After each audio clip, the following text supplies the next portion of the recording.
السلام علیکم ورحمۃ اللہ وبرکاتہ۔ مسجد اقصیٰ کے آنسو، بیت المقدس کی تاریخ، 7ویں قسط، 14 شوال المکرم 1442 ہجری، 27 مئی 2021۔ وقت کی گردش جو ہے عجیب ہوا کرتی ہے۔ انسان پر وقت ایک جیسا نہیں آتا، حالات بدلتے رہتے ہیں۔ جب کسی چیز کے وارث اس سے غافل ہو جاتے ہیں تو اللہ تبارک و تعالیٰ اس نعمت اور دولت کو ان سے چھین لیتا ہے۔ مثال دینے کے لیے مسجد اقصیٰ ہمارے سامنے ہے کہ جو مسجد اقصیٰ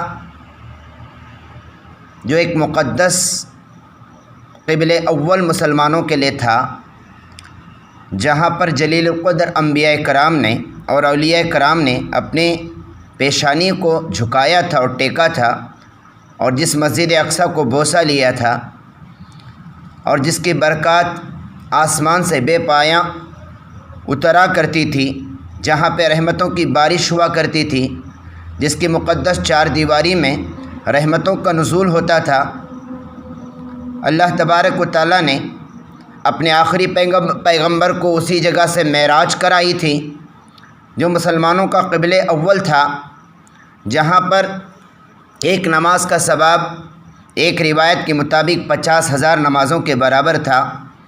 افسوس، صد افسوس، اس دور میں آج مسلمان اس کی زیارت سے محروم ہیں۔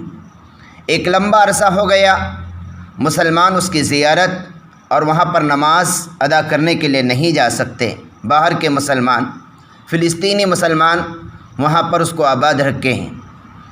مسجد اقصیٰ جو مقدس ہمارا قبلہ تھا، آج باہر کے مسلمان وہاں پہ نماز بھی ادا نہیں کر سکتے۔ مسجد اقصیٰ کے متعلق مختصر سی تاریخ آپ کے سامنے پیش کی جا رہی ہے۔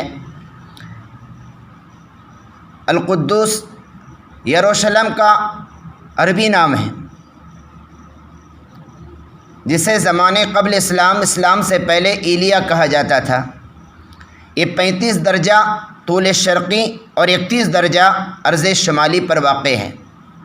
بحر روم جو ہے، جو سمندر ہے، اس بحر روم سے اس کی اونچائی 750 میٹر اور بحر مردار کی سطح سے اس کی بلندی 1150 میٹر ہے۔ بحر روم سے اس کا فاصلہ 52 کلومیٹر پر ہے، بحر مردار سے 22 کلومیٹر اور بحر احمر سے 250 کلومیٹر پر یہ القدس واقع ہے۔ القدس دنیا کا قدیم ترین شہر ہے۔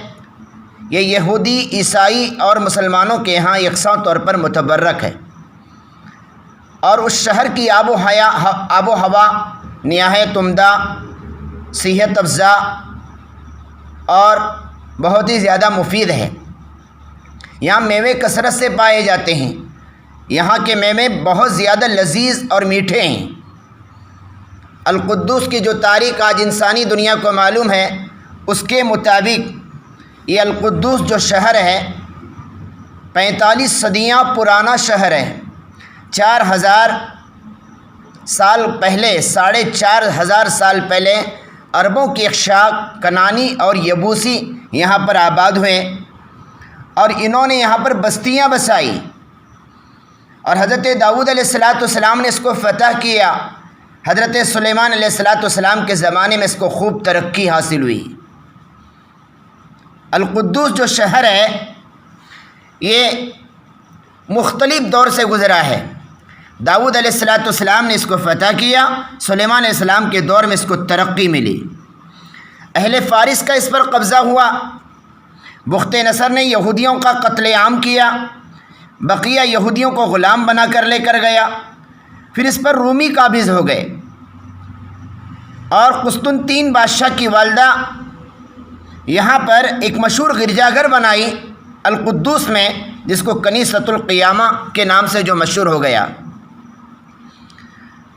614 عیسوی میں اہل فارس پھر اس پر قابض ہو گئے۔ سرکار دو عالم صلی اللہ علیہ وسلم مبعوث ہو چکے تھے۔ اہل فارس بت پرست تھے، آتش پرست تھے، اور مکہ کے مشرکین بت پرست تھے۔ اہل فارس کی کامیابی پر مکہ کے مشرکین نے خوشیاں منائی اور مسلمانوں کا مذاق اڑایا، کیونکہ جو رومی تھے یہ رومی اہل کتاب تھے، یہ مسلمانوں سے قریب قریب تھے۔ مسلمان چاہتے تھے کہ رومی فتح ہو اور مشرکین چاہتے تھے کہ فارس فتح ہو۔ جب فارس کو فتح ہوئی تو مسلمانوں کا مذاق اڑایا جانے لگا۔ صدیق اکبر نے قسم کھا لی کہ 9 سال کے اندر اندر انشاءاللہ اس پر رومی قابض ہوں گے، اور اللہ تعالیٰ نے اپنا وعدہ پورا کر دکھایا، اور 9 سال کے اندر اندر اللہ تبارک و تعالیٰ نے ہرقل بادشاہ جو رومیوں کا تھا اس کو مسلط کر دیا اہل فارس پر، اور اہل فارس پر ہرقل بادشاہ نے فتح حاصل کی، اور یہ بیت المقدس، یہ القدس، یہ پھر رومیوں کے قبضے میں آیا۔ اس کو سب سے پہلے حضرت عمر رضی اللہ تعالیٰ نے فتح کیا، رومیوں سے فتح کیا۔ حضرت عمر کے بعد اموی خلفاء اور عباسی خلفاء کے دور میں اس کو خوب ترقی ملی۔ جب یورپی عیسائیوں کا یہاں پر قبضہ ہوا، سلطان صلاح الدین ایوبی سے پہلے حضرت عمر رضی اللہ تعالیٰ عنہ کے فتح کرنے کے بعد ایک لمبی مدت تک القدس مسلمانوں کے قبضے میں رہا۔ جب یورپی عیسائیوں کا یہاں پر قبضہ ہوا، انہوں نے مسلمانوں کو لالا کر مسجد اقصی کے اندر ذبح کیا، اور مظالم، بے شمار مظالم ڈھائے، اور مسجد اقصی کے اندر گھوڑوں کو باندھا، اور مسجد اقصی کو گھوڑوں کا استبل بنایا گیا، اور اس استبل کا نام رکھا گیا استبل سلیمانی کے نام سے اسے پکارا جانے لگا۔ اس دور سے مسجد اقصی گزری ہے۔ اللہ تعالیٰ سے دعا ہے کہ اللہ تبارک و تعالیٰ ہمیں اس ورثہ کی اور اس قیمتی نعمت کی قدر کرنے کی توفیق عطا فرمائے۔ وآخر دعوانا